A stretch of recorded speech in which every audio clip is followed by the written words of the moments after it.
Power sangat ke kamera Honor Magic 8 Pro ni sampai dipilih untuk Visit Malaysia 2026?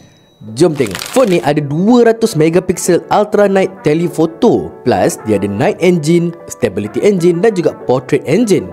Cuba tengok gambar masjid ni. Highlight dia memang terjaga, tak overblown, dan line dekat kubah ni semua masih lagi nampak dengan jelas. Power kan? Dekat menara jam ni pula, dynamic range dia memang padu walaupun waktu malam.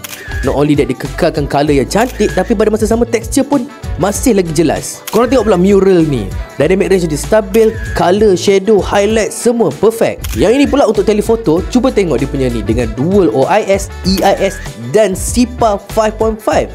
Walaupun dia jauh dah bergegar, detail masih lagi jelas, kekal dan sharp even dalam low light.